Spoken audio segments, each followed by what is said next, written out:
If you want talk, games, and fun all rolled into one, well, you've come to the right place. This is The Game Show, where host Bradley Clarke and his special guests talk about the world of television game and competition shows. But Bradley's guests aren't here to just talk. They came to play a game as well. What will today's topic be? What game does Bradley have planned? There's only one way to find out. It's time to start the show. You heard the man. Welcome to The Game Show. And here's your host, the Bradster himself, Bradley Clarke.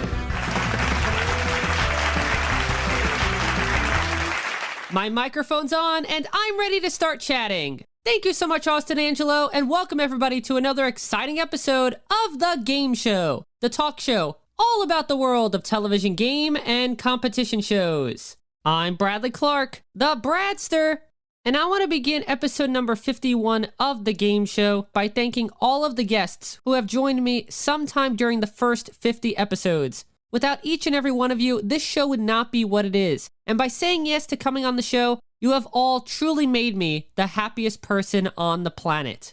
As someone who has developed this passion and knowledge for game shows and reality competition shows since the age of 7, talking with all of you about your careers and experiences, as well as creating and playing games with all of you, have been some of the highlights of not just my time as a radio host, but some of the highlights of my entire life. So once again, from the bottom of my heart, thank you to all of my guests who have joined me on the game show throughout the first 50 episodes. You are all heroes, idols, and important figures in my life.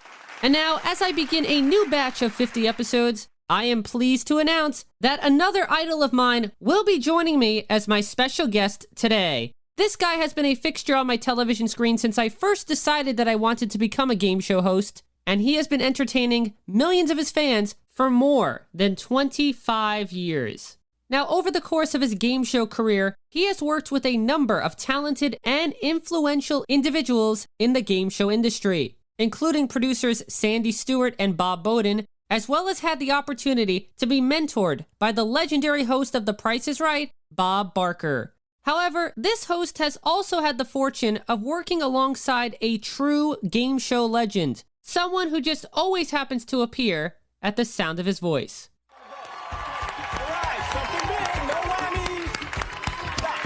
Stop it, a Whammy. Here comes Don Whammy. Don't ever press your luck with the family. Kelsey, you don't want to meet him in a dark alley, trust me. This is true. Down to 0. Come on, no Whammy! No Whammy, stop! No! Stop it, oh Whammy! Hey, let's kick it up a notch. Bam! Should see what he does with an egg beater. It's not pretty. Stop it, oh Whammy! Spell loser. Loser. Y-O-U. Loser! Doyle, that's Whammy number 3 for you. Stop it, a Whammy! Work it, super whammy. Come on, work it, honey. I'm so hungry I could eat all your money. Oh my goodness, that is just rude. What up, big butts now? What up for big butts now? Stop it, a Whammy! All rise for Judge Whammy. I don't want to hear about your money problems. Dismissed. And you may be seated. That's right, the little red mischievous fellow known as the Whammy was his sidekick of sorts from 2002 to 2003 when he hosted GSN's Whammy, the all-new Pressure Luck. Along with Whammy, this talented host has been front and center on other game shows such as Hollywood Showdown and Family Game Night, as well as been a part of shows like Gameshow Marathon and Monopoly Millionaires Club. He is also a successful author of books like Life in the Bonus Round and The Host with the Most, and currently he is the host of the Host with the Most Toddcast, which you can listen to on all major streaming platforms. Joining me on the line is someone who I've looked up to for many, many years. He is one of the best hosts in the game show industry, and it is a true honor to have him as my special guest today. I'm going to channel my inner Gary Kroger as I say, please welcome onto the game show, Todd Newton! Todd, thank you so much for joining me today. Thank you, Bradley. What a wonderful introduction. You're very kind, my friend. It's great to be chatting with you. It is an absolute thrill to have you as my guest because I can still remember when I was in the single-digit ages watching you host Whammy and going around saying, stop at a whammy and stop at a double whammy. How was that, Todd? Did I do the sayings justice? You know what, man? I think you nailed it. Yeah, if they were holding auditions for yet another incarnation, I think you'd be right in there. Well, thank you, Todd. That truly means a lot coming from you. And before we get into anything, I have a little story to tell you. I don't know if you remember this or not, but back on October 28th, 2012, you were hosting The Price is Right Live, and the show came to Westbury on Long Island, and you asked the audience a Price is Right trivia question. It was, what was the first ever pricing game played on The Price is Right? Now, many of the audience members were screaming out answers, and this 15-year-old kid wearing a Price is Right shirt stood up. And to the amazement of yourself, announcer Randy West, and the entire audience, he was the only one that yelled out the correct answer being any number. You then told that 15-year-old kid to come up to the stage and handed him a Price is Right Live t-shirt for saying the correct answer. And after he requested it, said to the kid, stop at a whammy, making that moment even more special. After the show, during the meet and greet, he told you his dream of becoming a game show host, and you made this kid the happiest guy alive when you sent him a copy of your book, Life in the Bonus Round, with a personalized inscription. Well, 8 years ago, that 15-year-old kid was me, and I just wanted to say thank you so much for giving me those memories that I still cherish and will cherish for the rest of my life. Well, you know what? Let me tell you something. Yes, I do remember that very well. First of all, the theater in the round is very intimate there, and I enjoy performing in that theater so much for two reasons. Number one, the history of Westbury, all the great acts that have performed on that stage. It's an honor for me to stand on that stage. Tony Bennett, who could sell out just about any theater in America, still loves performing in that small space just because of the intimacy of it. And number two, I remember each show we've done there because we have to change our set production to be able to fit onto that stage. So it's always a unique experience. But I do recall you standing up and answering that question. And I do recall meeting you after the show. And I'll be quite transparent with you. The story that you just told and the meaning it holds for you is the reason I got into show business. My grandmother was a comedian during World War II. When I was growing up, she would do smaller shows in and around St. Louis, where I grew up. And one of the skits she would perform was as a character called Diamond Lil. And Diamond Lil was this saloon owner, kind of a flapper with a red gown with green filigree and feathers in her hair. And she'd walk around twirling this walking stick, slinging jokes at the audience. And the way she made people feel, the smiles I saw on people's faces resonated with me and stuck with me. And as I got older and I began to see people like Johnny Carson on television who would just make everyone he come into contact with feel like they just won the lottery, I wanted to do that. And later with Bob Barker and being able to work alongside Bob and learn from Bob, I wanted to be that guy. So the fact that that day meant so much to you and has stuck with you just really is validation that I chose the right path in life. And it warms my heart to feel that. And I hope you know that you gave me a gift just in reliving that story. So thank you. And I hope you enjoyed the book.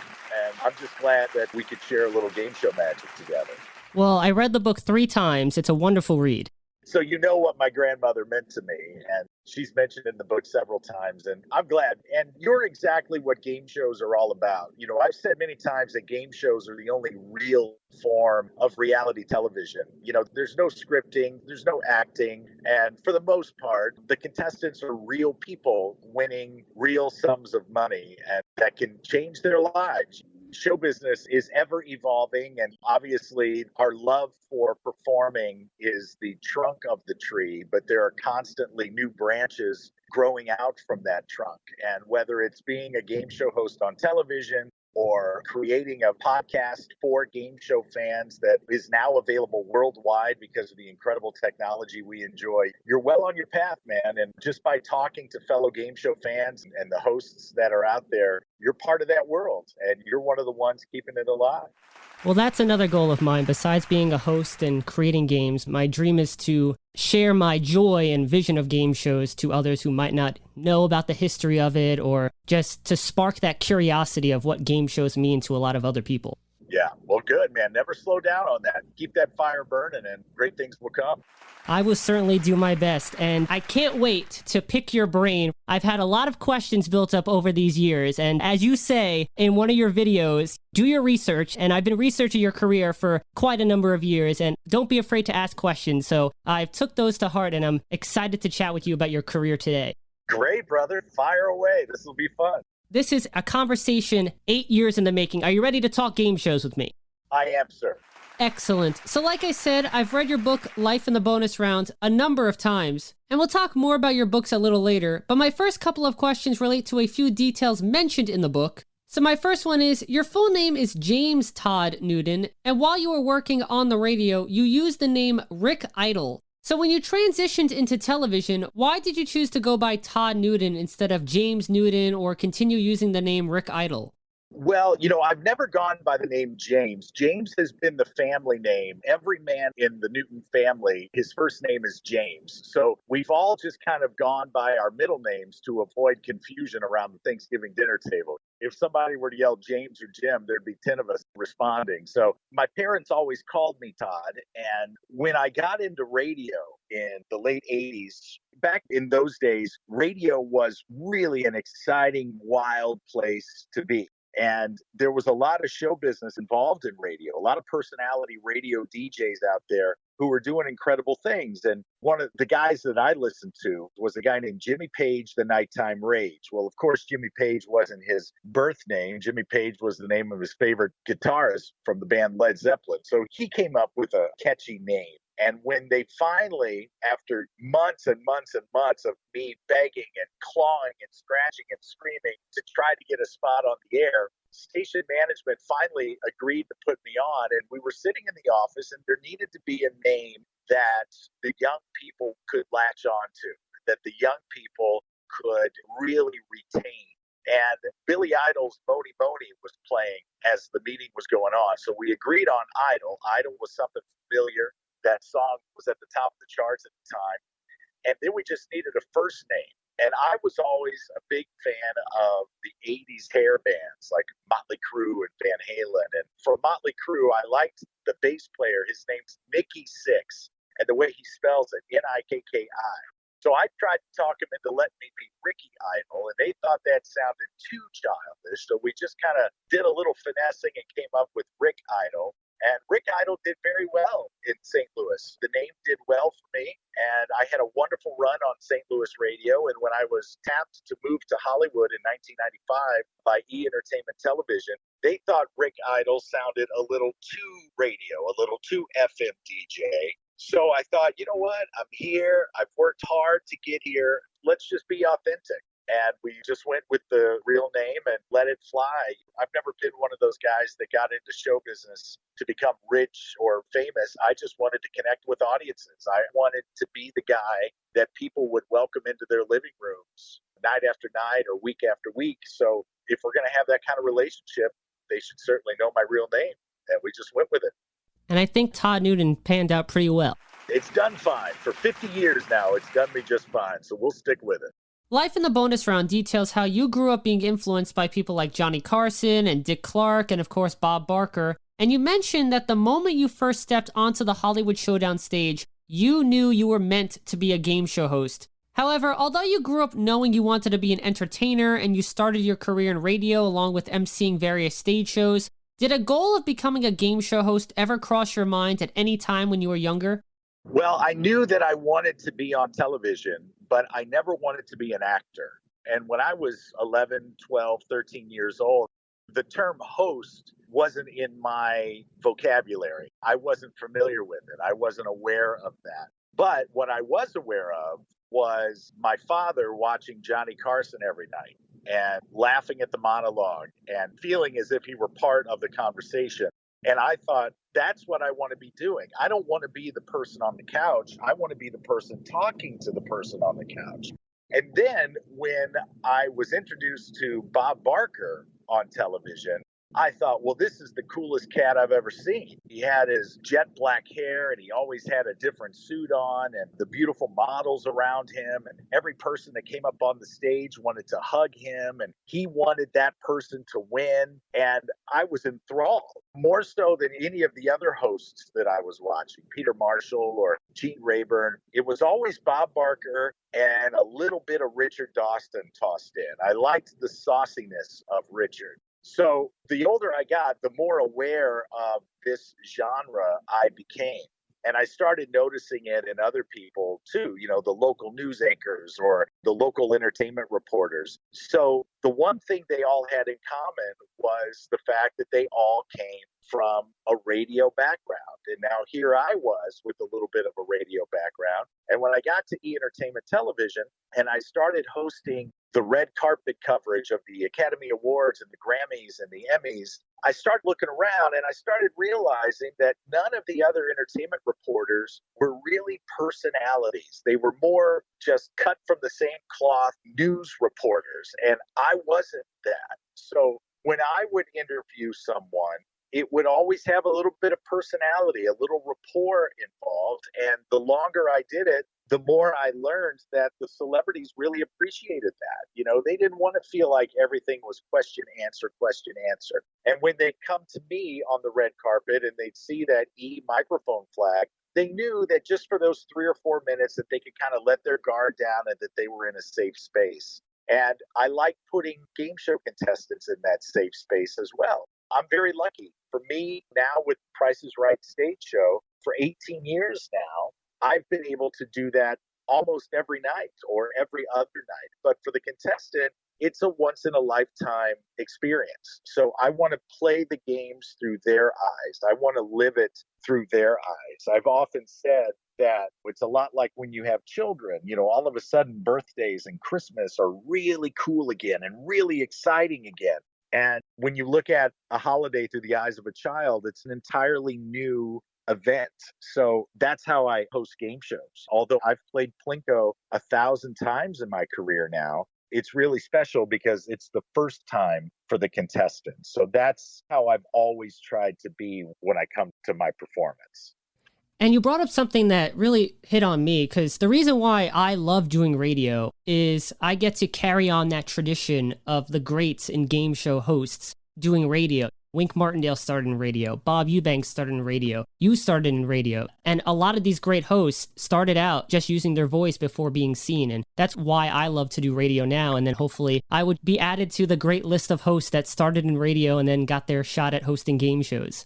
Well, yeah, it's really special. Radio is extremely intimate, and I don't think people realize that. When you listen to the radio, if you're a true radio fan, you feel as if that man or woman is speaking to you and only to you, especially if it's a talk show or a show that's on late at night. I used to listen to a guy in St. Louis. His name was Jim White. He's since passed away, but he was on this big powerhouse AM radio station called KMOX. And he came on at midnight. And man, he was one of the best storytellers I've ever encountered, I've ever listened to. And when I would picture him, I would picture a dark studio. I would picture maybe just a tiny lamp in the corner. And it was just magical. And it was an intimacy that spoke to his talents, that he could create that. And now I know what the KMOS studios look like, and they weren't anything like what I was picturing in my head, but that doesn't matter because I created that vision for myself and he created that vision for me. And that's what radio should be. It should be just you and the listener or you and the viewer. And that's why I've never been a fan of coming on television and saying, hi, everybody, or hi, you guys, or hi, ladies and gentlemen, because I'm not talking to a group. I'm talking to one person. There are a lot of times on a show that I'll point to the camera and I'll say, you, I'm so happy you're here. And that applies to everyone watching. But unless it's the Price is Right stage show, I'm trying to communicate with one person at a time. And I think that's a vital component in the success of any broadcaster. And speaking of a successful broadcasting career, let's talk about how your game show hosting career began with the first game show you ever hosted, Hollywood Showdown, which originally aired on GSN from 2000 to 2001. Hollywood Showdown was a pop culture trivia quiz show, and your book details the interesting story of how you ended up getting the hosting job. But as someone like yourself who was certainly influenced by a number of game show hosts, what was the feeling when you were told that you would be the host of Hollywood Showdown? That's an excellent question. And to be honest with you, I don't remember the actual yes. What I remember is my agent contacting me while I was doing a shoot in Barcelona, Spain. And this was long before cell phones. This was long before we could be contacted any time of the day or night. This was back in the day when you came back to your hotel room and there'd be a little red light blinking on the hotel phone. And it was my agent, and she suggested that I cut my trip short and fly home for this very special audition. And it wasn't so much because of the game, it was because of the producer that was putting it together, a gentleman by the name of Sandy Stewart, who all game show fans know of Sandy, and certainly of his father, Bob Stewart, who created the original version of The Price is Right. And she said, listen, I don't know what it's going to cost you to change your ticket to come home early, but it'll be worth it just to meet Sandy. And boy, was she right, because I flew home and I made the audition and Sandy was there. And Sandy Stewart is probably one of the key factors in my television career, not only professionally, but personally. Sandy always has been and continues to be there for me when I have a question about a certain way to host, a certain way to maybe deliver a certain performance. Sandy is always there. When I've tried to develop shows and productions on my own, Sandy has always been there. And his influence on me has been monumental. And the connection that I felt with him was what you hear about in romantic comedies. If you go see a Julia Roberts film and you see her the first time she and Hugh Grant lay eyes on one another, it's love at first sight. I felt that type of connection professionally with Sandy on the stage on the Sony lot in Hollywood. Hollywood Showdown was shot on the same stage that Wheel of Fortune is shot. And when I walked onto that set, and I met Sandy and I saw the set pieces and the direction he gave me, it was as if he had known me for 20 years. And now here we are, it actually has been 20 plus years that we've been so close. But he and I have worked together on a couple of other things. Some of them have resulted in actual shows hitting the air. A couple of them have not, but he's the absolute best. And when it comes time for me to hang up my game show hosting shoes once and for all, and I retire on that beach in beautiful Key West, Florida, the first person I'll raise a toast to with my icy cold pina colada will be Sandy Stewart. Please don't retire anytime soon. I got many years in me. And the great thing about game shows is you never really step away. And why would you? Because it's the best work schedule in show business. When you can do 5 or 6 shows in a day and then complete your whole season in just a few weeks, who would ever walk away from that? Mr. Barker always says, and the last time I saw him, he even said it again, how many other gigs will you ever have where when you walk through the front door, people give you a standing ovation? It's the greatest feeling. And when you give away money and prizes that you don't have to pay for, it's like being Santa Claus 365 days a year. It's the absolute best. Next, let's talk about a show that features a little guy who is definitely the opposite of Santa Claus, GSN's Whammy, the all-new Pressure Luck, which aired from 2002 to 2003. First off, were you a fan of Pressure Luck back in the 80s? I was certainly a fan and I watched it. I don't think I was obsessive about it, but I was very familiar with the game. And I think that being as how I watched it as often as I did, that certainly helped when it came time to do the audition and shoot the pilot for it. Now, I know there were 2 pilots made, one with you and then one with the original host, Peter Tomarken. Brad fact. At the time, Did you know that Peter was hosting one of the pilots? And if so, did you think that GSN was going to give it to Peter based on nostalgic value? Well, I did know because they had us sharing a dressing room. And you want to talk about awkward. I mean, thank goodness that Peter was the gentleman that he was, because otherwise that would have been an extremely uncomfortable situation. I had met Peter a couple of times prior to that on infomercials. Every game show host has done one or two infomercials. Peter was very, very good at them. I didn't know.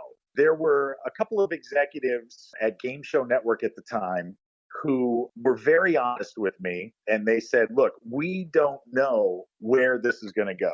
Peter is going to do a more traditional version for the people that loved the show back in the 80s. And you're kind of going to come in and do a younger, maybe more vibrant, a little bit louder version of the show. And we're going to focus group both of them. So I said, okay. And when I go into a situation like that, my job is to do the best I can do. My job is not to worry about anyone else. My job is not to think about who else is here and what if this doesn't work out for me. My job is to focus 100% on the task at hand. At the time, my son was still a newborn, and my responsibility as father was to really kick some tail at this because I've got a house and I've got a baby, so I really want to be good. And on top of that, I wanted the job. I wanted to host Press Your Luck. I knew the game. It was a fun game. I loved the concept of the whammy, so I just really wanted to crush it. So when I walked in and I saw that I was sharing a dressing space with Peter, that can go one of two ways. But Peter was such a gentleman. And I think the fact that he was cool to me and I was in turn very cool to him, I think it relaxed both of us. And I have not seen Peter's pilot.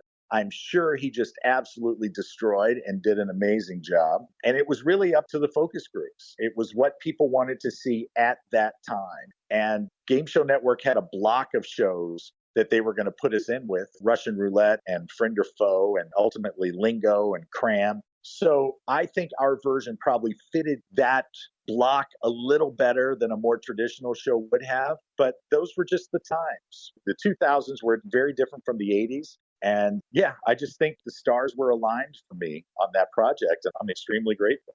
Did Peter give you any advice once you did end up getting the hosting job? Not directly. I will say this, though, just to show you what a class act Peter was. When the show premiered, one of the executive producers had a watching party on the debut episode at his home in Los Angeles. And Peter was invited out of good etiquette and out of appreciation for who he is and what he's contributed to that franchise. And he showed up. And there was kind of a potluck dinner buffet type thing at the party. And he and I ended up at the table at the same time. And he shook my hand and wished me all the best. And I thanked him for being an influence and for carving the way for guys like me. And we saw each other a couple of times after that before his unfortunate accident. And I did consider him a friend. But as far as advice, no, I think he played it perfectly. I think at that point, whatever I had done had worked. And he probably recognized that. And rather than try to be the elder statesman, I think he took the role of friend and colleague, and that was certainly appreciated by me. And by the way, if you want to watch the Peter Tomarken Whammy pilot, it's actually on Wink Martindale's YouTube channel. The game with big bucks and whammies is back, bigger and better than ever. Once again, it's time to play Whammy. All new, press your luck. And now, please welcome our host and head whammy wrangler, Peter Tomarken.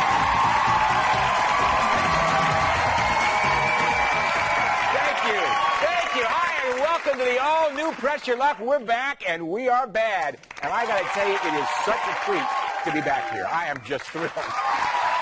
Yeah, Wink's got a little bit of everything on it. My buddy Johnny is working with Wink on that site, and Johnny somehow has access to just about everything. Very impressive. John's actually a friend of mine, so we have a mutual connection. Gotta love Brother John. He's the best. Whammy added a new feature to the second round, and that was the double whammy, which not only took away all of the players' cash and prizes, but also messed with the players by dropping things on them or squirting them with water. So Todd, did you have a personal favorite double whammy in that when it came up, you were extra excited to see how the player would react? My favorite double whammy was the lawnmower one that dropped grass clippings onto the contestants. And the reason why was because we called it the boat. The boat was this large wooden case. I would call it a trunk, but it was much bigger than a trunk, that was elevated in the air about 15 feet above the contestants, held by very strong rope to the rafters. And there was a guy whose job it was solely to hang out in the boat, and he had a headset on. And whenever a double whammy was hit, they would voice to him in his headset which double whammy it was. And he was then tasked with dumping that particular item on top of the contestant. I always enjoyed the lawnmower double whammy because those were real grass clippings, and Paxton was somewhat allergic to grass, and he would get itchy and very uncomfortable up there. And I always got a nice little chuckle out of that because I was one of the only ones he ever told he was allergic because he didn't want to lose the job. It was a great gig, a fun gig to be able to say you're the double whammy guy. So I always looked forward to that one. And when I knew it was on the rotation for a particular show, I got a big kick out of it. 6 spins remaining. Pass them or press your luck? Press my luck. All right. Big bucks, no whammies, working. Big bucks, no whammies. Stop. Stop at a double whammy. Money, money, money, money.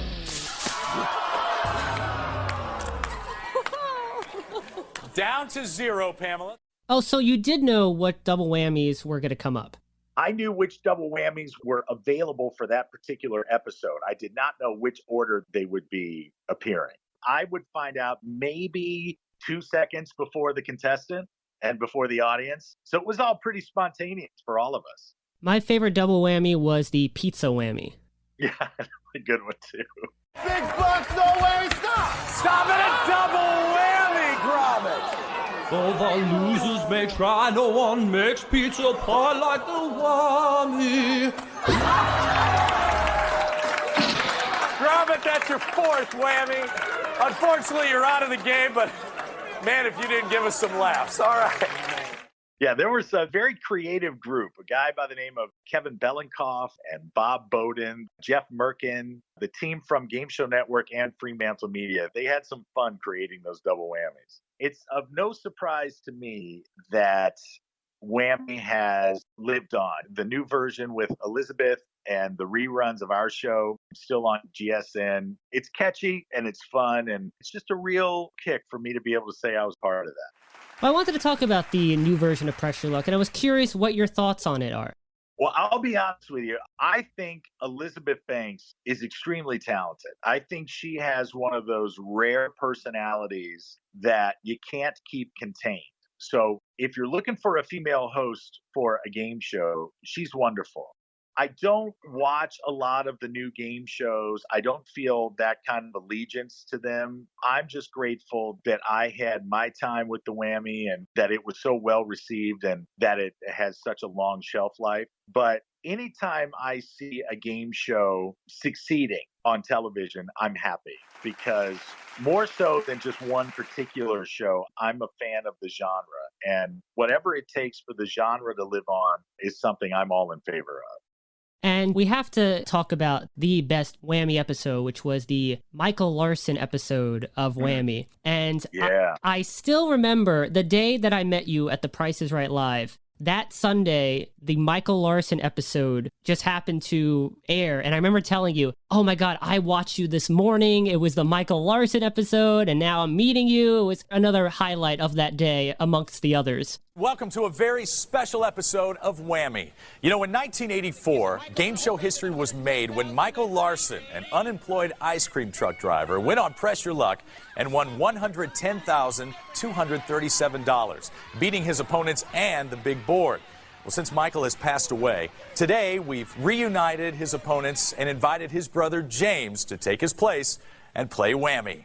Let's go. I didn't know that it had aired that day. Yeah, that was exciting. And exciting for me just because I love show business history. And at that time, the whole Michael Larson being able to memorize the patterns of the boards, it was so intriguing to me. And unfortunately, Michael Larson is no longer with us. But to be able to get his brother, and more interesting was the 2 original contestants and to hear what they had to say about Michael, what he was like. And truth be told, Michael Larson, I don't think it's any secret, he was a shyster and he was a hustler and he was always looking for ways to beat the system and make a quick buck. And his stint on Pressure Luck was just one in many endeavors to try and grab as much cash as he possibly could. But it worked. It worked, and it got him some money, and ultimately he lost it all. But I guess some people are meant to have that kind of money and some probably aren't. But he certainly made for some nice tales in the game show world. And I think Bob Bowden and the GSN crew did a fantastic job of putting that special together. And of course, getting Peter to come back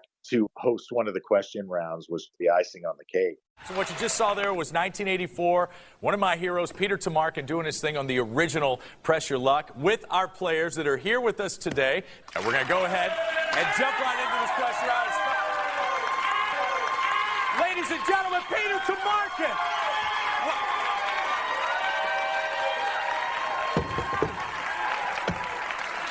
Now we can talk eye to eye. See? Would you do me and the entire audience an honor of doing the honor of doing the question round? Would you I do thought that? you'd never asked. Peter Tamarkin, everybody. Thank you. All right, get ready for our question round, where a correct buzz-in answer gets you 3 spins and a correct multiple choice gets you 1 spin. Just to take you back a bit, all these questions have something to do with the year you were first on Press Your Luck. We're talking about 1984, Mr. Orwell's year. All right, here come the first question. The Stay Puft Marshmallow Man and Gozer were just 2 of the enemies Dan Aykroyd and Ghostbusters and Bill Murray had to fight when they got called in. What 1984 hit comedy was it? Ghostbusters, Gremlins, or Stripes? Ed? Ghostbusters. Ghostbusters, says Ed. Definitely Ghostbusters. Yes, Ghostbusters is right. James. Ed gets a spin. James gets a spin. Janie gets the big 3. What Democratic candidate did Ronald Reagan defeat in 1984 to win his re-election to the presidency? Oh, you know, this is terrible. Is the correct answer Jimmy Carter, Gary Hart, or Walter Mondale? Ed? Walter Mondale. Walter Mondale. James? Walter Mondale. And Janie? Walter Mondale. You're copycats, because Ed said it, you just went along, didn't you? Yeah, you each got a spin. That's correct. All right, Ed goes to 2, James gets a deuce, and Janie's up at 4. Next question, where's Whammy? Where's Whammy if he's in the city in which the 1984 Summer Olympics were held? James? Los Angeles. Los Angeles? Okay, is the correct answer Los Angeles, Moscow, or Seoul? Ed? L.A. L.A. And Janie? Los Angeles. Of course it's Los Angeles. Ed goes to 3, James jumps up to 5, and is a vicious tie with Janie at 5. This is getting ugly. All right, here we go. Final question. In 1984, what rap group's self-titled album became the first rap album to be certified gold? Okay, I'll give you multiple choice. Is the correct answer Run DMC, Kid and Play, or Arrested Development? What do you think, Ed? Let's go with Arrested Development. Arrested Development. Okay, I've been accused of that many times. Janie, what do you think? Run DMC. Run DMC. The correct answer is Run DMC. Ed stays at 3. James goes to 6. Janie goes to 6. Who let him back in? Who let him back in? It gets no better. Peter Tamarkin. Right after this. Stay there.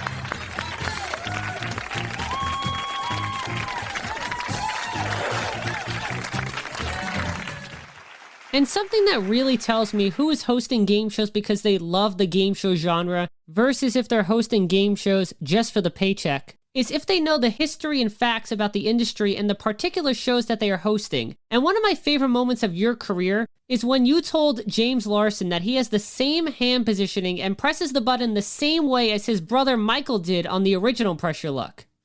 You are up to 89-83, and I can't help but notice that you do your hands just like your brother did. We got this thing going. You're scaring poor Janie to death over there. I didn't know that. I don't recall saying that, but I can picture Michael doing it. But that must have been a very spur-of-the-moment comment on my part. That's cool. Thank you for reminding me of that. That was the fan coming out in me. Every host should be a fan of the show that they're hosting, I feel. Yeah, it's something that you can't fake. Either you are or you aren't. And there have certainly been jobs that I've done that have just been for the money. I've never sacrificed my integrity for anything, but there have certainly been projects that I've been more excited about being a part of than others. And Whammy was one of the ones that I was really jazzed about because it had the legacy, it had the track record, it had the history, and I was excited to be a part of that. And another great moment was when you made a smirk after James Larson hit Big Bank on his second spin of the game. James, back to you with 1,300. He's going to press his luck. Stop! Stop it, Big Bank!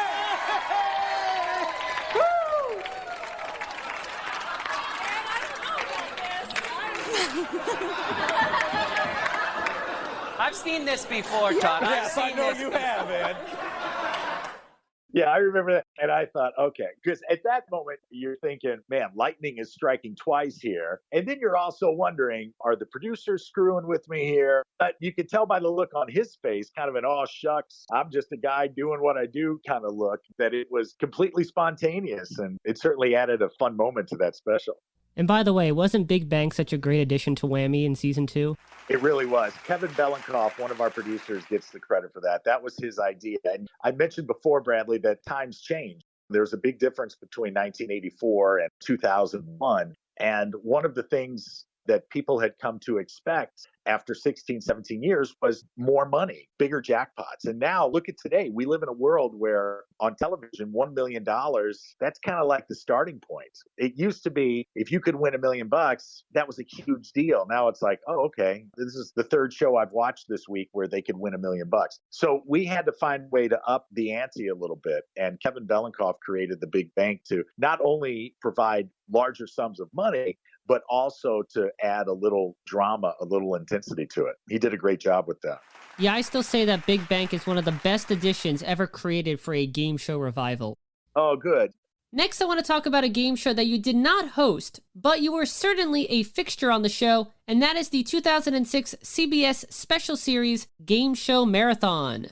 Yeah, Gameshow Marathon was really cool. That was a tricky one to do because I wasn't actually on the set. I wasn't actually there with Ricky. So I didn't have the timing. I didn't have the rhythm. I didn't really know what was going on at any particular time. You know, what was interesting about that, and for folks that don't know, I was the traveling host of that show. And one of the celebrity contestants would play for someone at home. And if they would win on television, then the contestant at home would win too. And we would really just kind of stand by at a hotel somewhere in the middle of the country. And once we got word of who the at-home contestant was, they would kind of ship us right out to the airport and we'd be on a plane for that destination. And this big semi-truck full of prizes would be right behind us and we would surprise these people. And that aspect of it was pretty cool. I enjoyed that.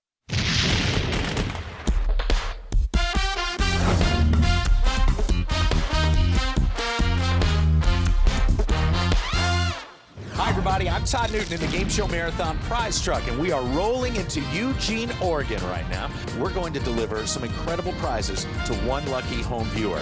Now, if you remember last week, we showed you this classic moment from The Price is Right. The correct answer was $3,621. Our first big prize winner is Hugh Caldwell here in Eugene, Oregon.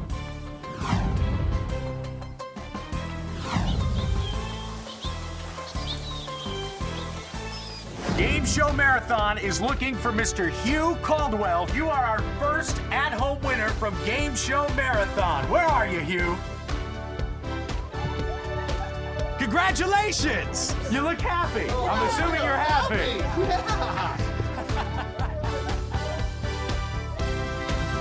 All right, are you ready to see what you've won?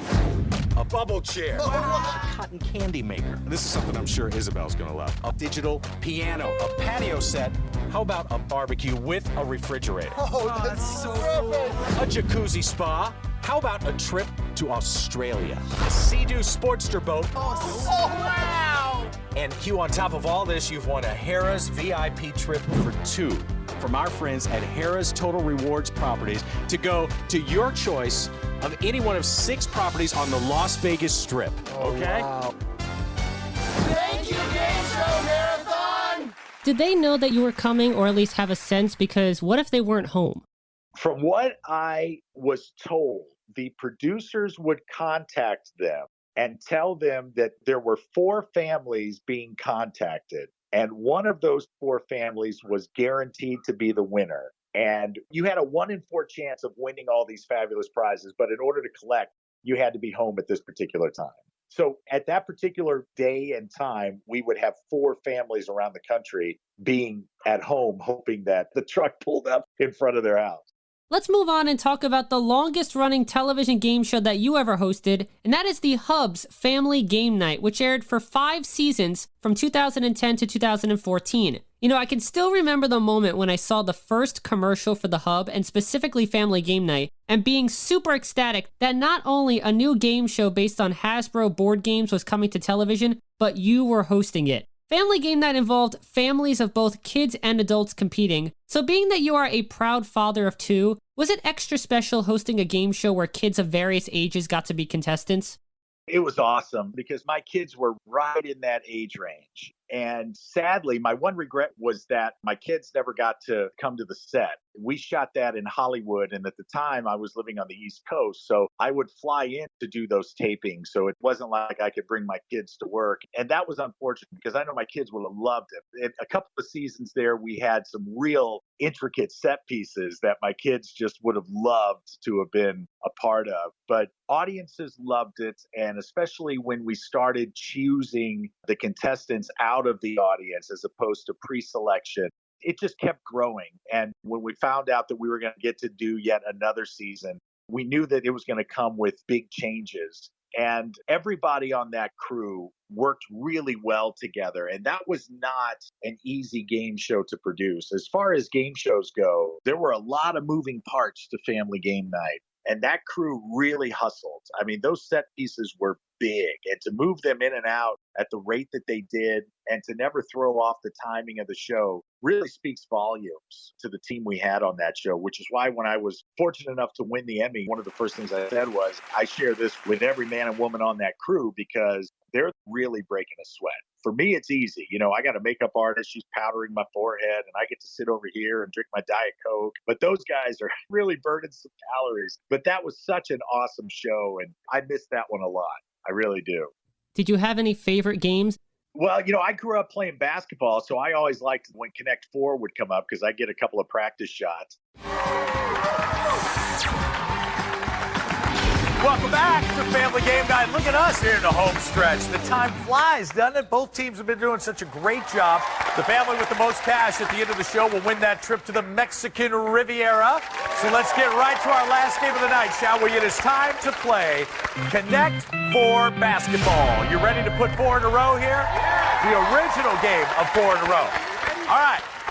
Here's how we play. Each of you will take turns throwing these balls into our giant Connect 4 wall. Your goal is to get 4 in a row, either horizontally, diagonally, or vertically. The first team to get 4 in a row wins the game, wins a Monopoly Party prize, and of course, the last Monopoly Crazy Cash card of the night. Remember that. I enjoyed when we played Operation. It was kind of like an obstacle course. That was pretty cool because I got to run that during rehearsals. Those were probably my 2 favorites. I liked the way we did Trouble. Simon Flash was pretty cool. But what I liked most about the game was, much like Price is Right, it was several different games over the course of an hour as opposed to just one. And I think viewers really related to that too. Was that one of the reasons why the format was changed in season 3 so that Family Game Night could be more like The Price is Right, in that not only do the games change every episode, but now families were picked out of the audience to play one specific game?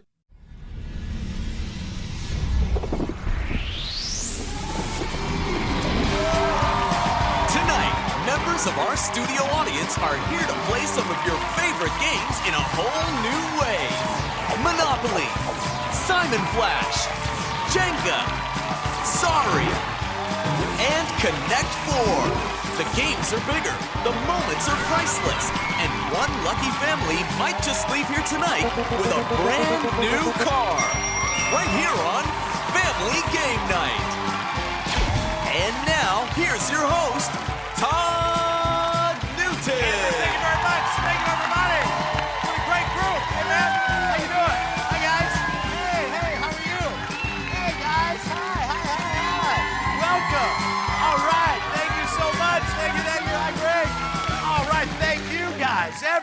great group. Welcome to Family Game Night. We're so happy that you're here tonight because we've got a bunch of great new games. And you know what? Everybody that's going to play those games, we're going to choose them right out of our audience here in Hollywood tonight. That's going to make it a lot of fun.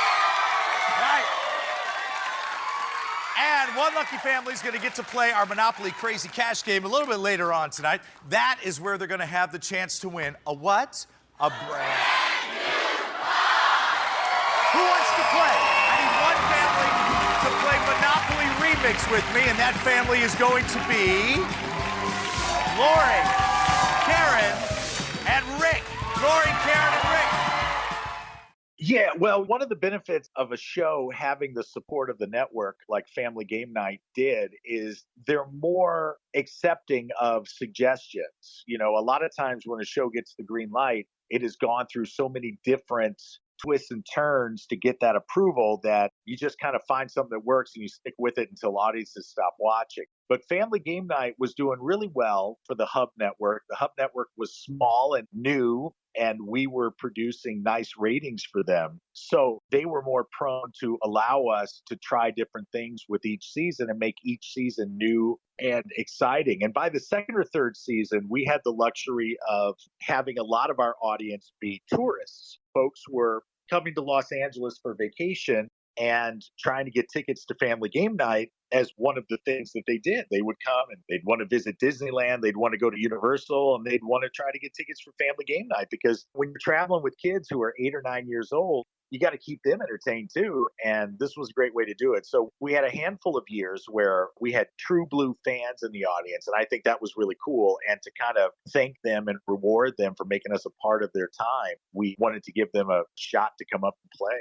In 2012, you won the Daytime Emmy Award for Outstanding Game Show Host as the host of Family Game Night. Now, I certainly dream that one day I'll win a Daytime Emmy Award for Outstanding Game Show Host. But for you, Todd, was this an ultimate goal of yours to one day join the list of greats like Bob Barker, Alex Trebek, Richard Dawson, and Dick Clark, and be a recipient of this prestigious award?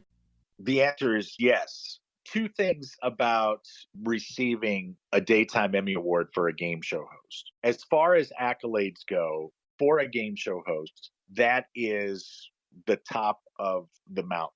What it meant for me back in 2012 when Aisha Tyler announced my name, and that was special too. Aisha and I worked together at E! Entertainment for a few years and had a lot of fun stories together, and I adore her. What it meant for me was that I had touched the top of that mountain that I had always dreamed of being on the top of. And when you pursue a dream, you're not going to achieve anything without sacrificing many things. For me, the sacrifices were when I started in radio. I was making no money, but I didn't care. I was working in the middle of the night, but I didn't care. I was washing the radio station van, but I didn't care. When I got hired at E! Entertainment Television, I wanted everyone in charge to know that I would do any shoot. Send me, I'll go. I don't care where in the world it is. I don't care how hot or how far or how dirty. Even if it's just for a 2-minute package, I'll go. I'll do it. Like you said, when I stepped on the set of Hollywood Showdown, I knew it. I just knew that was the genre of television that I needed to be doing. Even with my first nomination, I think I've been nominated 3 or 4 times and I won the one time. But when I got the first nomination to be listed alongside Alex and Pat, at the time Meredith, that's like stepping onto a basketball court and you're going to play 3-on-3 with Michael Jordan and LeBron and Kobe and Larry Bird. You're there, and it may last for 20 years. It may last for 1 year, but it doesn't matter. You're there. And to be able to stand up there, I just realized that I was there. I was now part of the club. And I don't know what being part of the club actually means, but from that point on, all the rest is gravy. It's just really great. It's just a very special moment. And what was fun about that And I'll just step off the path for a second and tell this story. But the night before, I was hosting an event in New York City, the World Peace Awards, a very wonderful organization that I was a part of for a few years. And I was hosting the awards, and I was going to catch the morning flight out of New York into Los Angeles. And with the time difference, get into LA around 9 or 10 before the event. And I received a phone call during the event that there was a fire at the Los Angeles airport and my flight had been canceled. So I just thought, I'm not going to be able to make it. I'm not going to bust my tail to make it. So I called my manager at the time and I said, I'm not going to be able to make the daytime Emmys. And she jumped through hoops to get me on a flight. And she finally found a flight that got me in at like 3:30 in the afternoon. The red carpet arrivals began at 5, I think. So I changed clothes in the Los Angeles airport bathroom. My bag was under the table at the Emmys. I hadn't had a chance to get to a hotel, and I won. And then that night, I was on the red-eye flight back to the East Coast, completely disheveled, unshowered, and I go through airport security with this Emmy award, and there were a lot of soap opera fans at the airport because all the soap stars are at the daytime Emmys. So it was really neat to be at the LA airport at like 11:30 at night waiting for my flight and having people come up wanting their pictures with the Emmy, and they're like, can I touch it and hold it? I'm like, yeah, hold it. I'll take your picture, you holding it. And then I hopped on the flight, and by the time I got back home the next morning at 6:30 or 7 a.m., the last 36 hours had been just a complete whirlwind. But then as soon as I saw my kids and I saw them holding the Emmy, I knew that life, at least on that particular day, was about as perfect gets. And at least you had your bag so you can safely put it in there to travel with it. Oh, I put it in the overhead. I remember tucking it securely between 2 or 3 other people's bags. Everybody was being super cool about it, and I just wanted to make sure one of those little wings didn't break off. But it's built much more solid than that. But I was carrying it like a newborn that first night. And the Emmy Award for Outstanding Game Show Host goes to Todd Newton, host of Family Name Night on the Hub.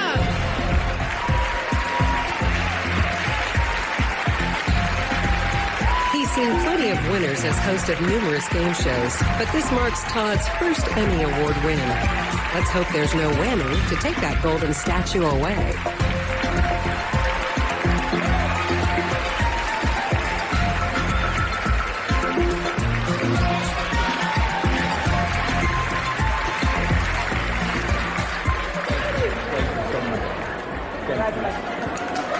Oh, man. This is great. This is my first time, you guys, my first time. So I'm glad you're all here for this. First of all, I want to thank the Academy very, very much for this honor. And I dedicate this to my 2 kids, Mason and Kiki, who are watching their dad back home in Massachusetts tonight. And I tell my kids all the time that being a game show host is all I've ever wanted to do. From when I would sit with my grandmother and watch guys like Bob Barker and Richard Dawson and Dick Clark. Yep. And I just knew that this is what I was meant to do, and sharing the stage with great contestants while they win life-changing sums of money and prizes is the greatest gift. And to my friends at Hasbro and The Hub and Zoo Productions, the entire great crew of Family Game Night, Marky Costello, my manager, Kevin Belenkoff, Bob Bowden, my mentor, Sandy Stewart, and most importantly, to the fans of game shows who, since 1999, have given me the great gift of letting me come into your living rooms and do what I love doing for a living. This is for you guys, and thank you all. You're all a good-looking group of people. Thank you very much. Well, I hope that one year you're going to watch me win that award and join the club that you are now in. I do too, my friend. I certainly do too. I wish that for you. Well, thank you so much, Todd. I truly appreciate those words. So next, let's talk about Monopoly Millionaires Club, which is a show you hosted along with Billy Gardell from 2015 to 2016. Now, you were responsible for hosting mini games played in a separate studio, with lucky lottery winners being able to win up to $10,000.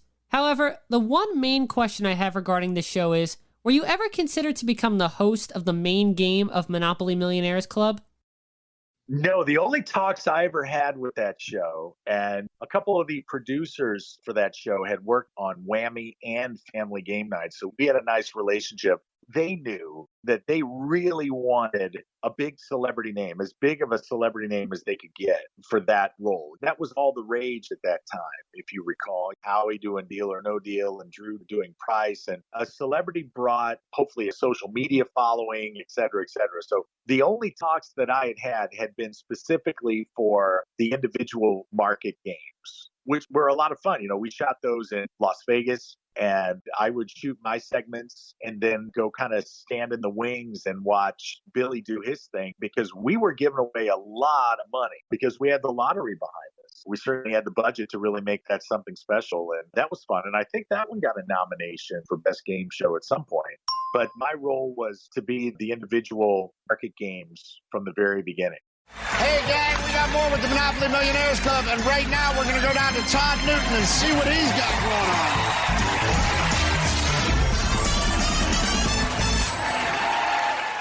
From East Freedom, Pennsylvania, say hello to Tammy. Tammy plays the Pennsylvania Lottery. It's good to have you here with us in Vegas. Thank you. You ready to go for $10,000? Absolutely. All right up here we go. 8 money bags there, Tammy. 2 of those bags have $50 inside. 2 have $100 inside. 2 have $500 inside. And 2 have $1,000 inside. Now, I'll let you choose any 2 bags you want. We'll look inside. If they have matching dollar values inside, you've got $10,000. Wow. Which 2 would you like? C and H. C and H. You got it. All right, let's look inside C. How much money's in C? $100. You got a $100 bill no matter what. If we look inside H and find another $100, you've got 10 grand. Good luck. How much is in H? H has $100. $10,000. Congratulations. Good thing she's a nurse, because she's short of breath. $10,000 is yours. Next, I want to talk about The Price is Right Live, and I've had the pleasure of having a few people who have hosted The Price is Right Live on the game show, including Pat Finn, David Ruprecht, and Mark L. Wahlberg. But I was curious, how often do you get to host the stage show, since there is a rotation of people who host it? I don't think in the run of the show, I don't think I've ever said no to a date. I love doing as many dates as possible. And, you know, of course, with a show like that, you've got to keep a couple of guys in rotation, because any one of us could get sick or pick up a television show or something. And there's got to be somebody that can pick up those dates. But I guess I probably do 65, maybe 70% of the dates. And some years it's more, other years it might be a little less, depending on what's happening in our lives. But I do as many dates as I possibly can. And I'm sure you get this a lot, but do you have a favorite pricing game? That we play in the show, or that's on the television show? Either one. With the touring production, obviously it's Plinko, because that's the one that folks want to see. That's the one that everybody is familiar with and that everybody wants to play. So when the curtain opens and the Plinko board is there, that's a real rush for people. I enjoy that moment of the show. On the television show, I always enjoy seeing Golden Road. I like that one because of the opportunity to win massive prizes. Those are probably my 2 faves. I also enjoy hosting Clock Game. That's an exciting one. I like Race Game, and I like all the grocery games too. Like, you know, it's in the bag and checkout, but there's never going to be anybody like Bob. He perfected this, and just a master. I'll use a basketball reference again, but being able to say that I was kind of coached and mentored by Bob, because when I was hosting Whammy, all of my off days, I would go sit in the audience for Price and just watch Bob. And then we would talk after the shows. We would work out blocking on the stage, and he would give me pointers of how to deal with contestants and how to maximize a situation, how to really use a pause. And it was like going to college for me. That's how I describe those moments with Bob. And when the Price is Right live stage show came along, it was Bob who kind of gave the nod and said, throw this guy in. He knows all the games. I've been working with him. I owe him so much too. And I look back at these 18 years with the Price is Right live, and out of any gig I've had the privilege of being a part of, that will always be my favorite, hands down. And Todd, you were one of the people considered to take over for Bob Barker as the new host of The Price is Right after his retirement. So as someone who has admired Bob Barker for many years and was mentored by Bob, how bad did you want this hosting job? I remember when Bob told me that he was going to be stepping down, obviously I wanted to throw my name in the hat for that. And the list of possible replacements or contenders for the role, no one could ever replace Bob, started off very long. And slowly but surely, it got shorter and shorter and shorter because Price is Right is not an easy game to host. You got to know the history of the game. There's a lot that goes into hosting The Price is Right. And the shorter that list got, the more excited I became. Now, I knew all along that I was never going to be the biggest name on that list. We're talking about guys like George Hamilton. They don't get much bigger than George Hamilton. So when I went to do my audition, I knew that I was probably the least known of the contenders. And I didn't know exactly who else was going to be there. They put us all in separate dressing rooms and we were kind of sheltered from one another. But I took the vantage point of, I want to connect with this audience. That's where my luck is going to come from, for lack of a better word. So I had an 8 o'clock call time at Television City, and I arrived at about 4:30 in the morning. And I parked my car. And of course, you had all these people camped out on the sidewalk, as you always did, wanting to get into the studio for the taping. And I got out of the car and I walked up and down the line and I introduced myself to every single person that was in that line, every single person that would be in the audience. And I told them that Bob was not going to be there that day. And of course, there was great disappointment. These people had come from all over the country to see Bob. And I told these folks, I said, but I will promise you all this. I know you may not know who I am, but this is the most important day of my career. And I will give you everything I've got while I'm on that stage. And if the game show gods should see fit to give me this position and put me in that role, I will give you everything I've got for as many years as I've got. And I think they appreciated that. I think they recognized my passion. I think they recognized my respect for The Price is Right. And although I was not George Hamilton or John O'Hurley, when my name was announced and I came through those coveted doors, they gave me the same standing ovation that they gave everyone else and that they gave Bob every single day. And I loved those moments on stage. Loved them. I knew all the games. I felt familiar with the games. I think perhaps I was a little on the young side. The CBS brass probably saw me, even though I had some game show years under my belt, probably saw me as being a little young for that. But I gave it everything I had. And when I went home that night, I knew I had done a good job. I didn't know if I was going to get the job. But at that moment, what was most important to me was knowing that I had done my best and that there wasn't anything I would have done differently. And you got to be content with your performance. And you want that contentment, if you want that fulfillment, if you want that confidence, you've got to prepare and you've got to give more than anybody else is going to give. And although it ultimately went to somebody else, I am very proud of the fact that there will only be in all of history a handful of men who can say that they've actually walked through those doors, heard their names announced, and hosted The Price is Right in front of a studio audience. And I'll always be one of those men, and no one can ever take that away from me. So you actually taped a full episode of The Price is Right as your audition? Yeah, it was an audition. There was a full day of auditions. Myself, John O'Hurley, if I remember correctly, Mario Lopez, I think, did an audition, and George Hamilton. And then I got a call a few days later. They had narrowed it down to 2. So 2 of us came back and played different games. And that went really well. But they had the opportunity to tap Drew Carey, who at the time was a huge name because of his sitcom and was also, if you recall, and I'm sure you do, was hosting a show called Power of 10 in the evenings. So to have Drew in the morning and in the evening as well made a lot of sense, the way I looked at it, because it would create a nice synergy. At the time, ABC was doing the same thing with Regis in the morning and in the evening with Millionaire. So I totally understood, and I was not bummed out by it. I was very proud of the performance that I did, and I've been a part of the Price is Right brand now for almost 2 decades. So there's not much that I could ever cry about as far as that goes. And you still got to host the Price is Right all over the country for millions of fans to play and enjoy. Of course, and the same great audiences and the same great game show fans. And I'm a game show host. I'm not a guy that dreamed of being the Price is Right host. I wanted to be a game show host, and that dream has come true.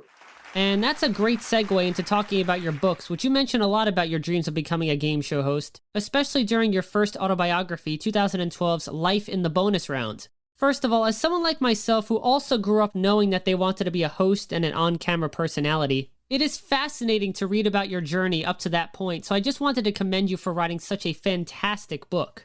However, although you had experienced a lot in your life and career up until 2012, typically autobiographies are written later in life. So what was the motivation behind writing Life in the Bonus Round when you did? Yeah, great question. I was traveling a lot at the time, and since we found out we were pregnant with my son, I've been keeping a journal, writing to my kids things that perhaps at the time they might be too young to understand or really appreciate. And that journal just started to take a life of its own. And I started building stories around these thoughts and visions that I wanted to have for my kids. And it reminded me of things that had happened along the road. And I would devote a lot of time while I was traveling to writing. And Life in the Bonus Round kind of wrote itself. And yeah, I was 42 years old when that book came out, which, yeah, in the big scheme of things is relatively young for an autobiography, but I've had a pretty colorful journey thus far. So in 2016, when The Host with the Most came out, which is a moniker that I trademarked and that I own, I couldn't believe it was available. I snagged it, and I've been able to build quite a brand around that. When I wrote that book, that was just kind of a continuation. And life is so many great stories. And I'm about 70% finished with yet another book right now. My hope is that a few years down the road that morphs into a one-man play, a one-man performance that I can deliver in small theaters around the country, because I think the smaller shows are going to be very popular for a while as we come out of this pandemic sometime next year. But writing is very therapeutic for me. It's very cathartic. It's a wonderful release. It's a creative outlet. And sometimes I'll think of a line in the middle of the night, and I keep a notebook by my bed, and I'll wake up and I'll write that line down, and then I'll think of more. And it's 3 o'clock in the morning, and I'll just be writing away. And I love that juice, that flow. So Life in the Bonus Round opened that door for me, and it taught me the ins and outs of writing and being an author and putting 100,000 words into book form and sharing it with the world, especially when it's very open and very honest. In that book, I talk about the people that mean the most to me in my life. And there were chapters in that book that I cried while I was writing them. And there were others that I laughed along with the words that were coming down onto the paper. So writing is beautiful. And it's such a thrill for me to know that that book will live long after I'm dead and gone. That book will always be there. And my grandchildren and my great-grandchildren will be able to order that book and be like, oh, great-grandpa was kind of a cool guy. Look at this and that. And that's why I'm so passionate about the writing. And right now, while we're all kind of on this break, this downtime, it's been a wonderful opportunity to really dive into it head first. Now, after rereading Life in the Bonus Round, I noticed that you and I are even more similar than I originally thought. We both have a childlike curiosity. We both have listened to the entire Little Shop of Horrors soundtrack. I actually played Seymour in my junior year of high school. Did you really? Yes. And another thing, we both believe it is ridiculous to charge a fee to just walk into a bar. Yeah, look, I don't get it. I'll buy a ticket to just about any show. I'll go see any comedian. I'll go see any band. But I'm not going to give you $5 here so I can go over there and give you more money. I don't get it. It's a ridiculous notion. And I spent too much time working in bars. I know that that's all icing. And I'm not a big believer in poaching people. That feels like poaching to me. And another similarity we share is something that it's actually been bothering me for a number of years now. And that is how actors and comedians are getting prime hosting gigs. And we both know in our minds we can do a better job hosting it than they can. And it's interesting, especially nowadays, because you wrote this back in 2012. And it's even more at the forefront of game shows today with so many actors and comedians getting these roles, even though they've never been involved with any game shows whatsoever. And then you have people like you or me who have studied the craft and have dreamed of hosting this big show. I was curious what your take is on today in 2020, 8 years later, about how actors and comedians are getting these roles. We spoke about Elizabeth before. I think Elizabeth does really well. I don't have any problem with anyone getting a great gig, and a game show host is a great gig. What I do have a problem with is the genre itself. And I think when a game show loses its real factor, that's when it becomes something other than a game show. I've never hosted a game show where the whole thing has been on teleprompter. For instance, with Family Game Night, we had a teleprompter, but that was because it was attached to the jib camera that would follow me around during the opening and the closing and the toss to commercials. And the only thing that we ever had in my teleprompter was the name of the contestants, so I wouldn't forget them. We have Jennifer and her mom Lisa over here. They would keep Jennifer and her mom Lisa on the teleprompter. But a game show can't be scripted. The outcome has to be authentic. That's what gets people tuned in. People tune in to see people just like them playing for prizes that they hope they'll one day have a chance to play for. And when it becomes too slick, it loses me. I check out. I was never a big fan of The Weakest Link, because nothing against Ann Robinson, but she wasn't a host. She was a character, and she played the character very well. But I just don't want the genre to lose its transparency, because then I think you'll ultimately lose the audience. It may take a little while. People may be excited about the tens of millions of dollars they have a chance to win. But, it's why I don't really watch reality shows. I don't watch The Bachelor and I don't watch Survivor, because I don't believe it. And I'd rather do something else for an hour. So I just hope game shows don't fall into that realm. But as far as the celebrities hosting, people become celebrities and become famous for a reason.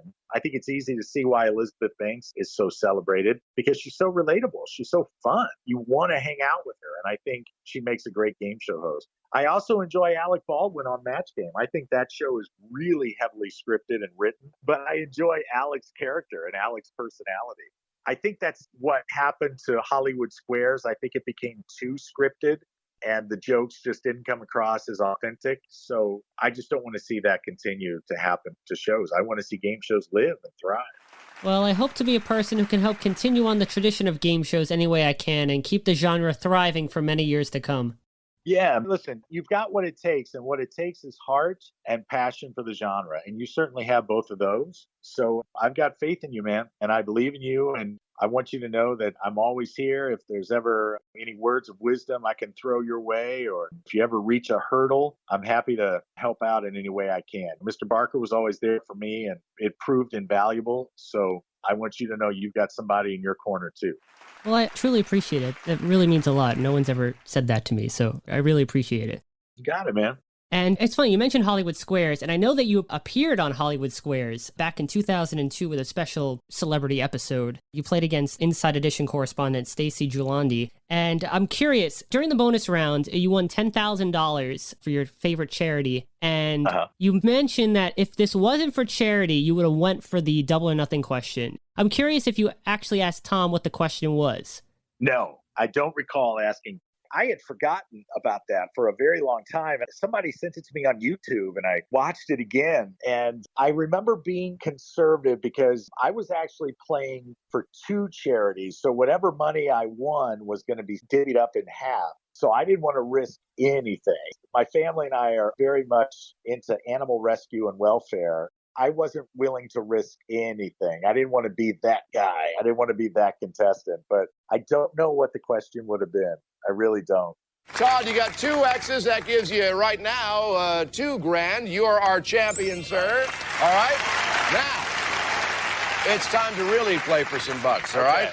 Time to possibly rack up more than $75,000 in our bonus round. Each star has a cash amount from $1,000 to $5,000 in envelopes. Pick a star who you think can help you win the big money, and we'll go down there and see what we can do. I'm going to go with Jeffrey Tambor. All right, Jeffrey, bring that envelope with you, if you would, and join us downstage. All right, Jeffrey, come on, Todd. Right this way. Yeah, you're going to do it. You're going to do it. All right, buddy. All right, you two. Here's how it's going to work. You're going to have 60 seconds, Todd. I'm going to ask as many questions as we can get through in 60 seconds. Every one you get right will be worth the dollar amount that Jeffrey has in his fine little envelope. Right, and I'll be in my car, so don't worry about it. How much are we playing for here? Okay, $2,500. $2,500 for every correct question. Now, you two can confer in this 60 seconds, but I can only take the answer from you, Todd. Okay. And the clock starts when I begin reading. You ready? I'm ready. It starts. I'm ready. Okay. Sure, okay. Now, the America's Cup is awarded to the best in what sport? Polo, tennis, or yachting? Yachting. Yes. Monk's Restaurant is the hangout for many characters on Friends, Frasier, or Seinfeld. Seinfeld. Yes. What do the British call the jewel in the crown? India, the Hope Diamond, or Buckingham Palace? Buckingham Palace. India. Who invented swim fins? Thomas Edison, Benjamin Franklin, or Jacques Cousteau? Jacques Cousteau. Franklin. Where does the series Ally McBeal take place? Chicago, Boston, or Philadelphia? No. Boston. Yes. What is the state bird of Utah? The woodpecker, hummingbird, or seagull? Woodpecker. Seagull. Law and Order SVU's Mariska Hargitay is the daughter of Esther Williams, Jane Mansfield, or Sandra Dee? Esther Williams. Esther Williams. Jane Mansfield. What month is named for the Roman god of war? January, March, or August? March. Yes. Which of these was once called Hot Foot Teddy? Theodore Roosevelt, Ted Turner, or Smokey the Bear? Ted Turner. Theodore Roosevelt. Smokey the Bear. And then ACL is chemical. All right, we're out of time. $10,000. We got $10,000. All right, now, wait a minute. We're not done. We're not done. You can double or nothing, all right? One more question. The category will be the Wild West. It'll have a multiple choice question, and I'm you Jewish. could double What this. do I know about the Wild You could double this to 20 grand, or you can walk away with the 10. You know what? In the name of the game, I would love to do it, but it's not my money, and these dollars go to such great causes. I'm going to stick with the $10,000. All right, good enough, Todd. I understand completely.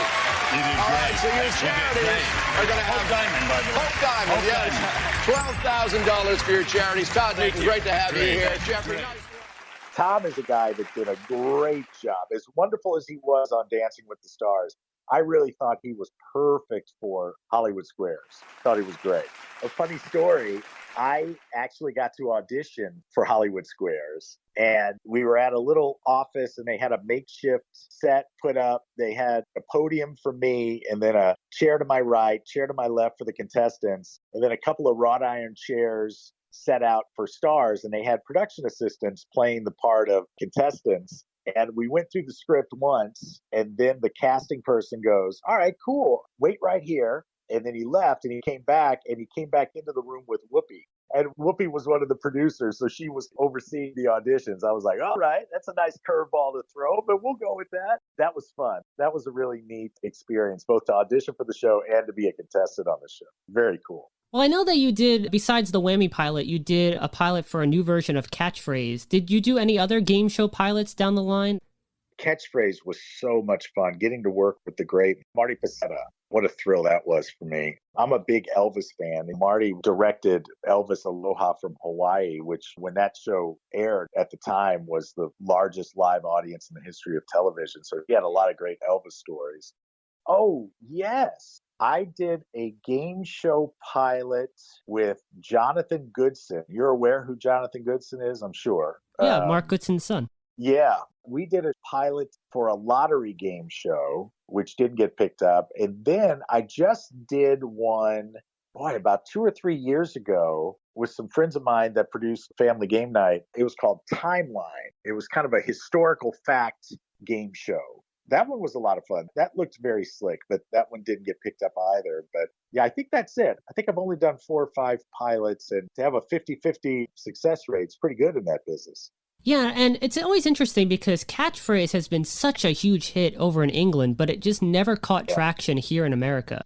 Yeah, it did. And Marty put everything behind it. There were a lot of legal aspects to that game. He owned it, and then he didn't own it. And then when he got the rights back to it, the timing just wasn't right. Had he had the rights in the 80s or 90s, I think that might have had a shot. But I think by the time it came back, audiences had moved on to things like Millionaire and Deal. So it kind of missed its window, I believe. What is this catchphrase? You'll find the answer to this and many more as we get ready to play TV's exciting game show, the all-new Catchphrase.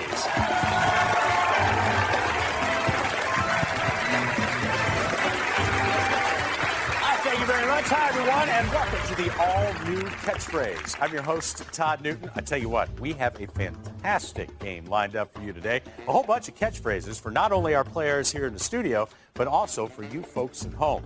Now, a catchphrase can be just about anything. It can be, a saying, maybe all the way over to a movie title, to slang. And what we've done is we've taken these catchphrases and we've hidden them inside our animated puzzles for our players to figure out. And hopefully you at home can stay a step or two ahead of the game. There is a short clip on your YouTube channel of when you competed on a Japanese game show called Yurikagi back in 2010. And the clip shows you picking up an octopus using only your teeth. What was the premise of Yurikagi, and did you beat the game like you set out to do? I hosted a show on Travel Channel called World's Wildest Game Shows. And originally, the concept of this show was brilliant, which is why I wanted to be a part of it. The concept of the show was this American game show host was going to travel around the world and compete on all of these foreign game shows. So that was the pilot. We went to Japan. And I competed on that show completely on the up and up, fair and square. Nothing was rigged. And if I won, I won. If I didn't, I didn't. It just so happens that I did win that one. But when we got back to the States, Travel Channel pulled the budget back a little bit and went into more of a Talk Soup studio show. And it didn't go very long. But to see how other cultures produce game shows was really enlightening, really cool. I enjoyed that. I've come all this way for one thing and one thing only. To win a popular Japanese game show called Yurikagi.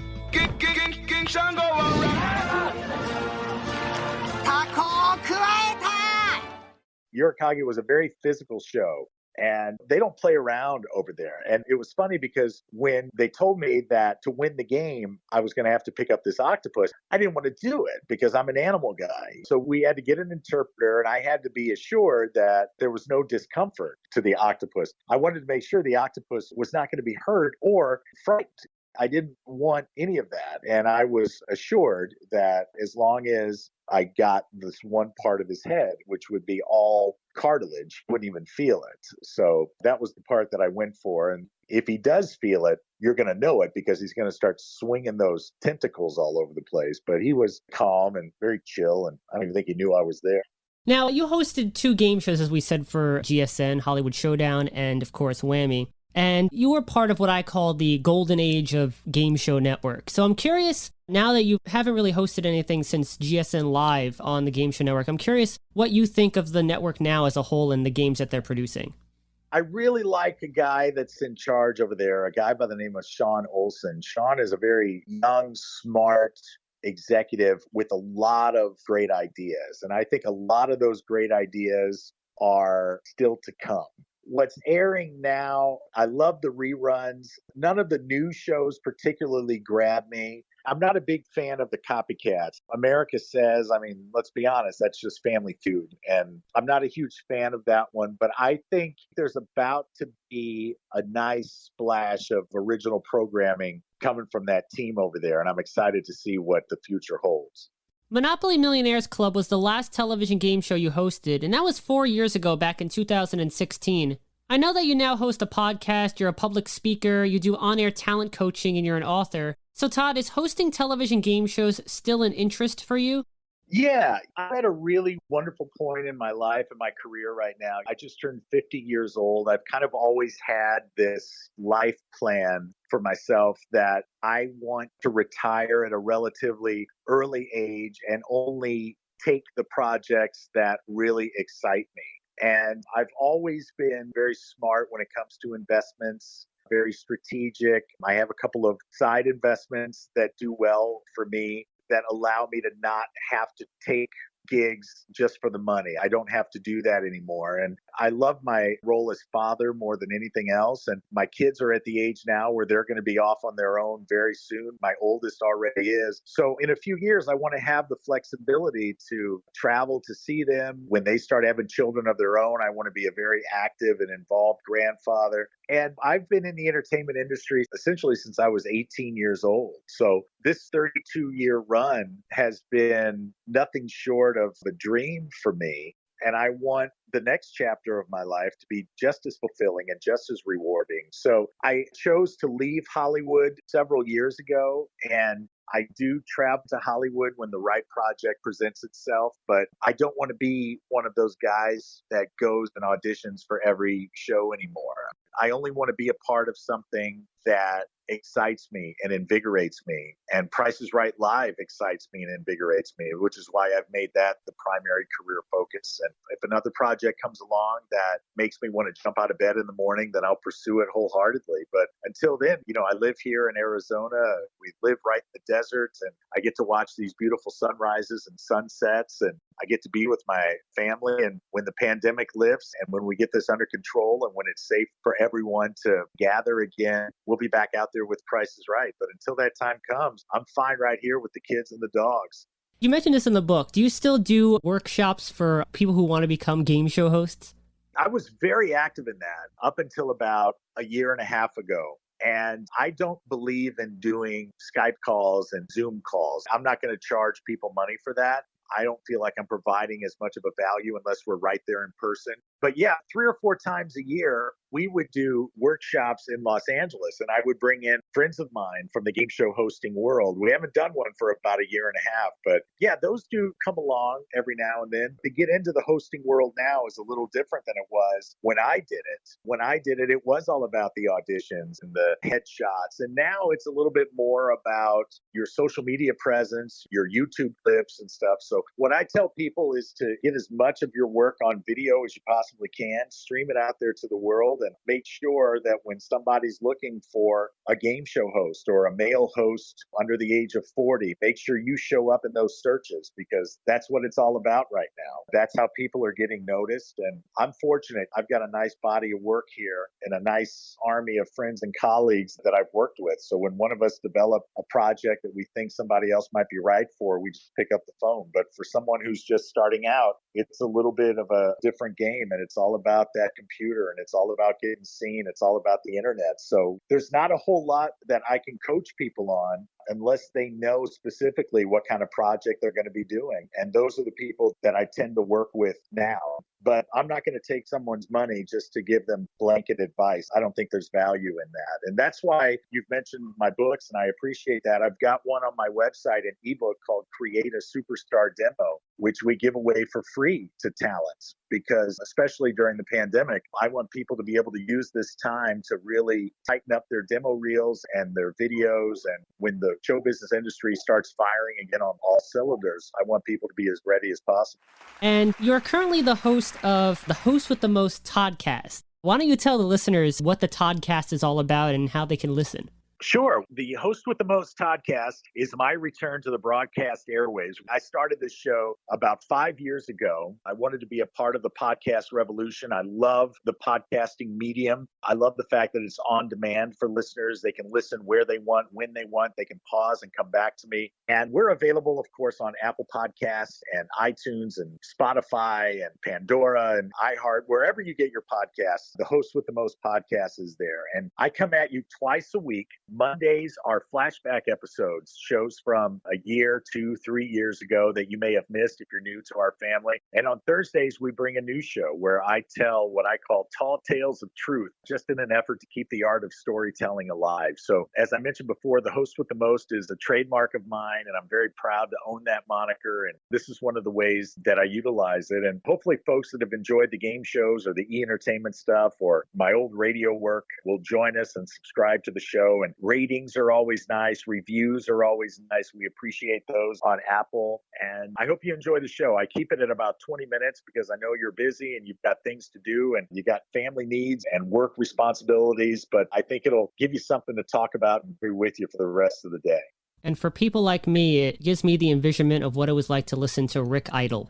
That's right. I just climb in your inner ear there and tickle it with stories. So I enjoy doing it. I love hopping behind the microphone and putting the headphones back on. And like I said, short little 20-minute shows every Monday and every Thursday. And we never charge a subscription fee. It's absolutely free to listen to. And when you do subscribe, you're notified when that new episode is there. And I really hope people enjoy it. Well, I've listened to a number of the episodes and I certainly enjoy it. And I think any game show fan of yours would also enjoy it as well.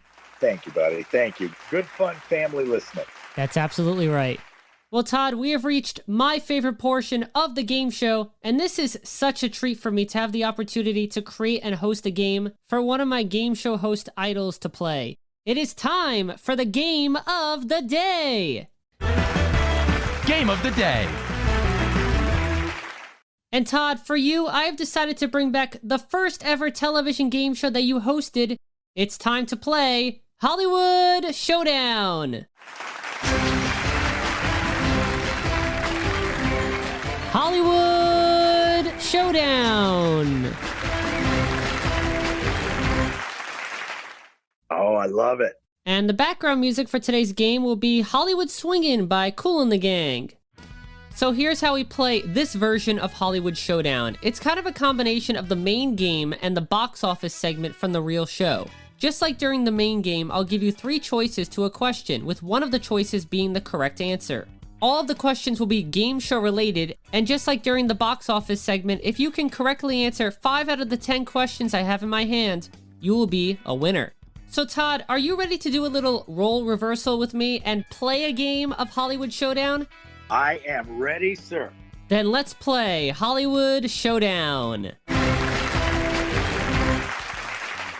And before we get to the game, I just want to ask, how great was it reuniting with your Hollywood Showdown announcer, Randy West, when you were hosting The Price is Right Live? Listen, I love that guy. I think Randy is the quintessential game show announcer. I love moments on stage and on screen with him. No one better than Randy. I agree 100%. All right, Todd, let's get the game going. Here are the choices for your first question. Good luck. What's my line? To tell the truth, or I've got a secret? Which game show had the catchphrase, enter and sign in please? Is that To Tell the Truth? It was What's My Line? Ah, okay. And the first ever person to sign in back on February 2nd, 1950 during What's My Line's first telecast was a hat check girl named Pat Finch. Brad fact! Very interesting. I learned so much from speaking to you, sir. Well, Todd, you have enriched my game show knowledge throughout this conversation, so I'm glad I can return the favor. You enrich and you educate and you inspire. Awesome. A lot of fun, brother. This is a lot of fun. And as Peter Tamarkin used to say on Press Your Luck, turnabout is fair play. That's right. You still need 5 correct answers, and here are the choices for your next question, Todd. ABC, CBS, or NBC? On what television network did Match Game air on from 1973 to 1979? NBC? It was CBS. Damn it! Give me another one. You got it. Here we go. A dragon, a devil, or a demon? What creature was featured during the bonus game of the Tic-Tac-Dough syndication run from 1978 to 1986, and again during the 1990 to 1991 revival? Was it a dragon? I don't know. I'm guessing. It was a dragon. I was spitballing on that one. Interesting. You have 1 correct answer, and I bet you at least half of the answers given by contestants on game shows are guesses. So your guess was just as good as all the other ones.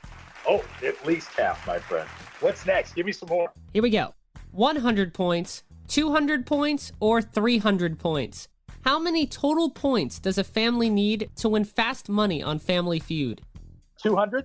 200 is correct, and you now have 2 correct answers, Todd. 3 more to go for a win, and here come your next 3 choices. Turtle wax, rice-a-roni, or wallpaper? Which of these classic parting gift items would be most helpful to someone who won the top prize on the game show Split Second? Turtle wax. Well, the top prize on Split Second was a car, so turtle wax is correct. You now have 3 correct answers, only 2 more, Todd, and you secure the victory. And here come your next 3 answer choices. They are the 5, the 10, or the 15. What number is directly below the dollar space featured on the Showcase Showdown wheel on The Price is Right? The 5. Well, all those years of hosting The Price is Right Live have definitely paid off. It is the 5. And then the 15 right above it, right? That is absolutely correct. I'm so glad you're very attentive to the spaces on the wheel. So Todd, you have 4 correct answers. If you can get this next question correct, you will win the game. So here are your 3 answer choices to choose from. MARC, M-A-R-K, or M-A-R-K-Y? Who hosted the sloppiest game show on TV, Double Dare, from 1986 to 1993, as well as announced the Double Dare revival from 2018 to 2019? Well, that would be the crown prince of the Food Network, Mr. Mark Summers, spelled with a C, right? M-A-R-C, Mark Summers with a C. That is correct. And Todd, that is your 5th correct answer. So that means congratulations. You have won this game of Hollywood Showdown.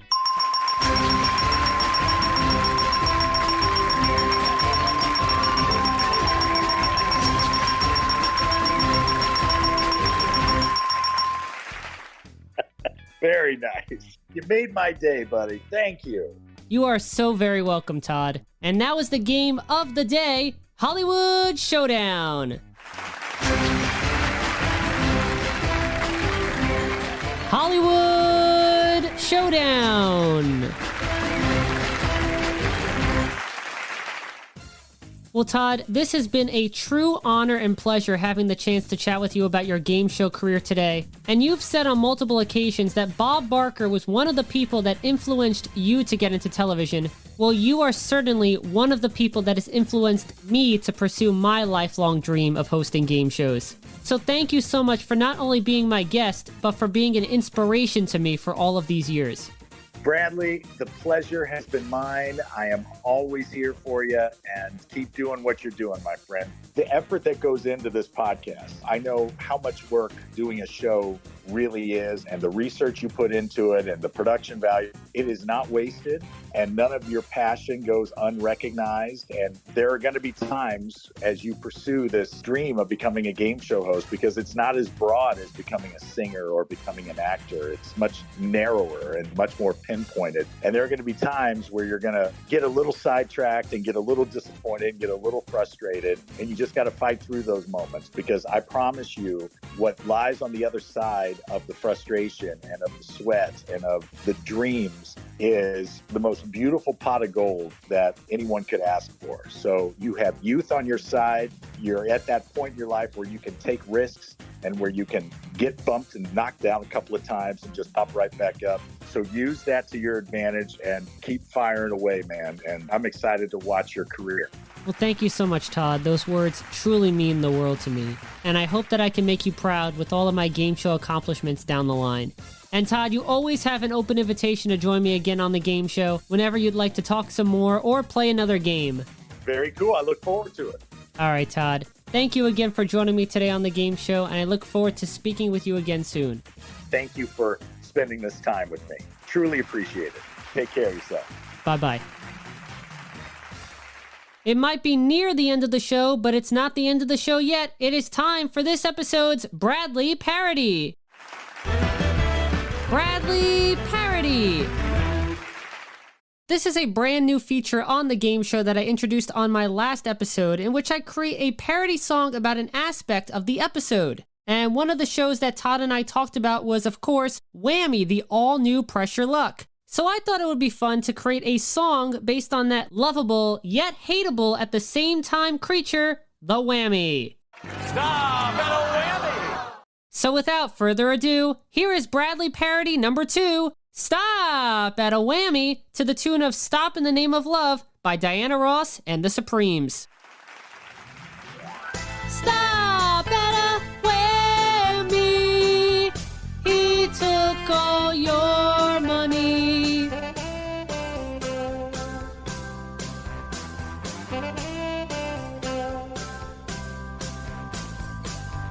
Whammy, whammy, he's lurking on the big board, and he's waiting to lower all of the scores. You watch the light as it moves around. Wait for the moment, press the button down. And after yelling stop, you hope to win $5,000 and a spin. When you press your whammy, please stay away. Hitting a whammy song is what many players say. Stop at a whammy, he took all your money. Stop at a whammy, in the be on the second season of the GSN version. The Whammy debuted back in 1983, but he's still a feared creature on TV. The Whammy has prevented big wins. Just ask Banks, Newton, and Tamarkin. And one time a player did outsmart him. He is the famous Michael Larson. He memorized the pattern. Squares 4 and 8 were clear. 100,000 here. Because no whammies appeared. Stop at a whammy. He took all your money. Stop at a whammy. He loves to laugh at me. He sometimes goes bang along with his dog Fang. The Whammy might seem small and innocent, but in his mind he is big and malicious. And every time you stop the light on his square, he appears, steals your money, and does not care. Stop at a whammy. He took all your money. Whammy don't appear. Stop at a whammy.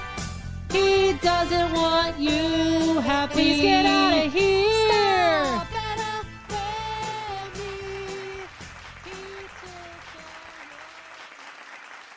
Oh, I really hope I did not just increase the Whammy's ego by creating that song parody. Well, I hope you enjoyed this episode's Bradley Parody. Bradley Parody.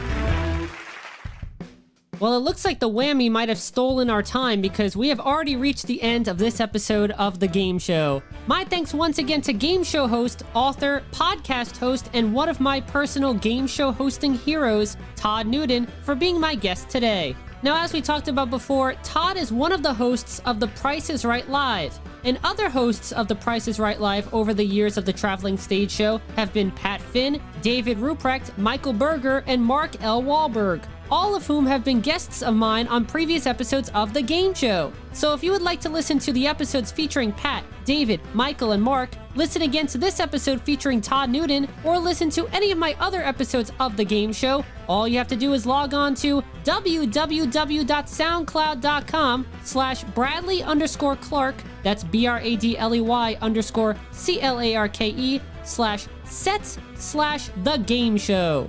That's www.soundcloud.com/Bradley_Clarke. That's BRADLEY_CLARKE/sets/The Game Show. Plus, don't forget to like The Game Show starring Bradley Clarke on Facebook and follow The Game Show starring Bradley Clarke on Twitter using the handle @TheGameShowBC and #TheGameShow. And of course, be sure to tune in next time for another exciting episode of The Talk Show, all about the world of television game and competition shows, The Game Show. I'm Bradley Clarke, the Bradster, and I've got to go figure out where the Whammy has been stashing my cash. Bye for now. This edition of The Game Show was created and produced by Bradley Clarke. This is Austin Angelo speaking.